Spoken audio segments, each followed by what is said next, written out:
Saan po yung bahay ninyo? Sa nakatayo? Sa Sibugay po, Sa Sibugay. Okay. Ilang taon na ho kayo, ma'am? 45. 45 galupok, no? Sa edad na 45, hiwalay na sa asawa o maghihiwalay pa lang po kayo? Hiwalay na po sa Ilang mga bilang bahay. Kailan? Noong 2020 pa po. 6 years na rin, na? Ilan po yung iniwang alaala sa'yo? Ano po? Ilan po anak ninyo? 3. 3. Ilang taon na ho yung bunso? Punso 14, mag-15 na po. Ba't ho kayo naghiwalay? Sa magkabilang bahay. Saan ka po ba that time?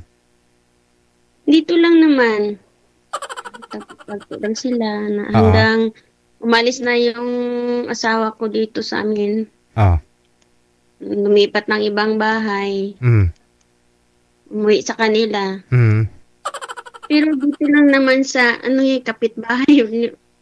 Magkapitbahay pa rin kami. Magkapitbahay pa rin kayo dyan ngayon? Nakikita mo pa rin siya araw-araw? Opo. Yung asawa niya, nakikita mo na rin?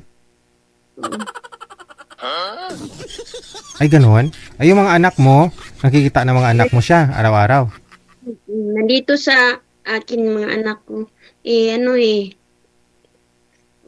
na taon na kasi siya hindi nagsuporta sa anak niya.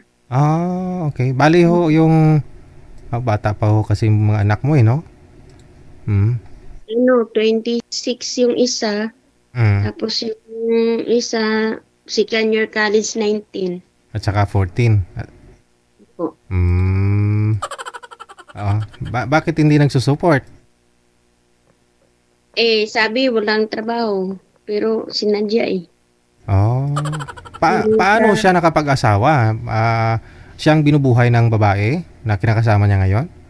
Kung wala naman Hindi, may pera talaga kasi ninakaw pa nga niya yung pera ko dito at saka yung alahas ko. Saka umalis may pera. Pero naman akong ebidensya kasi wala pa kami CCTV noon. Edi 6 years ago na ho yun Ubos na ho yun. Ilang milyon po ba na alahas at saka pera yung kinuha sa'yo?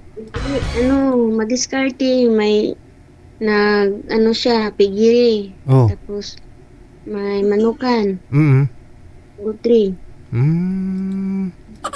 Ay naman pala O di, daanin mo sa mabuting paraan. Tamang proseso. Ko na nga sa DSWD. Yung taon, siya na ang gumastos sa college namin. Kasi nasa na namin na sa barangay na ako yung sa bunso namin, pag mag-college, ako na yung mag-suporta siya ngayon. Kasi pag hindi niya susuportahan yung college namin ngayon, ko na siya, pailan ko na siya ng kaso kasi kumpleto na pag-file na lang. Mga anak ko, hindi naman tumututol. Gusto naman nila kasi, nakita kasi nila yung ama nila, mas yung pag may pera, yung mga anak ng babae kasi, walang asawa yung babae. Tapos may 5 anak. Asus. Tapos, siya, madaling magalit sa mga anak namin kaysa doon sa anak ng babae. Ng kabit niya. Kayo po mismo yung pinakasalan. Kayo po kayong kasal, no? Opo. Hindi naman sila sa isang bahay, lang. Paggabi, ganun lang. Hindi ko naman hinabol Ayoko mahabulin. Pero tanaw mo, ilang metro yung distansya ng bahay niya sa bahay mo ngayon? Malapit lang nasa 15 hakbang? meters. Malapit lang. 15 meters. Kung medyo open, kung open po dyan sa likod mo, sa paligid mo, kung open din dun sa kanya, rinig na rinig niya yung usapan natin ngayon. Ganon. Hindi. Kung walang harang kung walang harang. Kasi 15 meters lang Oo. May isang bahay pa sa kapatid niya, tapos sa nanay niya. Nandun siya sa nanay niya. Halimbawa, kunyari, nag-celebrate sila ng anniversary nila ng bago niya. Narinig mo yung hiyawan, ganun. Hindi, yung bahay ng babae, doon sa baba. Like, sa, mga 100 meters ata. Mm. Anong mabigat na dahilan? Ba't ho kayo naghiwalay? Yan o, ang alam ko dito may hiram-hiram ng pera, tapos papunta-punta doon ng asawa ko, Mm. singil-singil, Mm. tapos may kontak-kontak na hanggang nagtagpo-tagpo na doon sa baba. Mm. Ganun. Ako kasi hindi ko sila nadaling na kasi may trabaho din ako. Pagdating namin dito, pagkasama kami sa trabaho, Mm. pagdating namin dito, matutulog na ako kasi mas mas daming trabaho ako kaysa kanya. Kumbaga wala ka na ring time sa kanya. Time. Pagdating ko ng alas 11 ng gabi, wala pa siya, tatawagan ko na lang, saan ka? Nandito ako sa fish pan, pinapakain ko ang isda. Ay. Pag nalaman na namin na ganun, ubos ng isda. Ay. Baka iba yung pinapakain niyang isda. Baka siyang kumakain ng isda, ang tilapia. Tilapia talaga. Ano po ba trabaho niyo ngayon, madam? Ako, dami. Ako dito, PNA sa barangay. Oh. Barangay health worker. Tapos pag na akong duty, pupunta ako doon sa kabilang barangay, nagtrabaho ako doon, cashier. Ganun, walang sinayang na araw.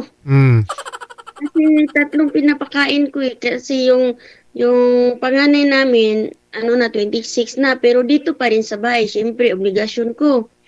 Lahat ako. Oh. So ikaw yung nagsusuporta lahat pala? Pero sa ngayon lang, yung college namin siya na kasi natatakot siguro. Kasi last ko nang patawag sa barangay para pa-endorse na. Sinusuportahan niya. Okay. Pero nagka-boyfriend ka na rin sa 6 years? Hindi pa. Ay, wala pa?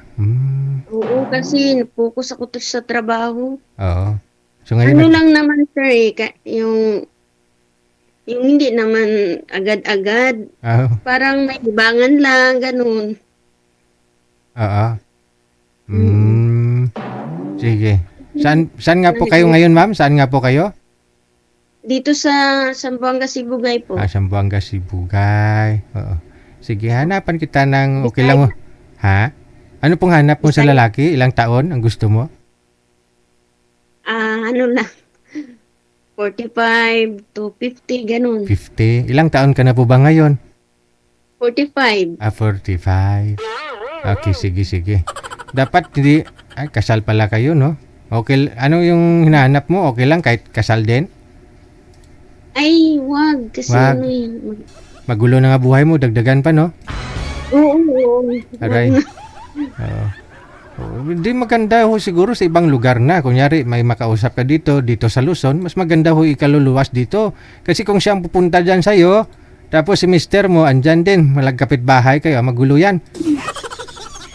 Ay, siguro, hindi na niya yan papansinin kasi siya ang nauna.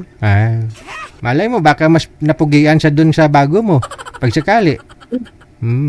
Insecure ba? Nang tawag-tawag lang muna. Tawag-tawag lang muna, no? Kung magkasinabot, buruyot. Sige. Hahanap pa ako kami, madam, ha?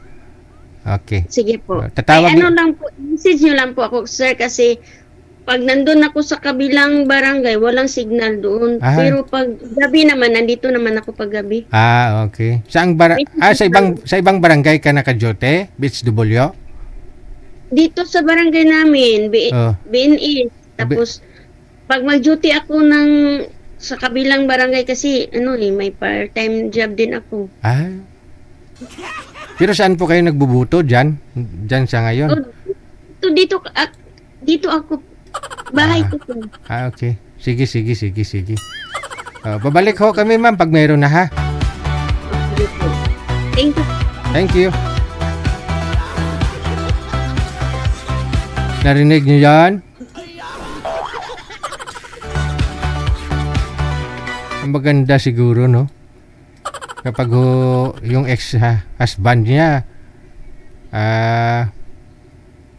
makita sila ni Madam, kunyari may makausap siya dito, no? Magkatuluyan din sila na makausap niya. Tapos doon sila sama-sama, no? Manirahan, abaw.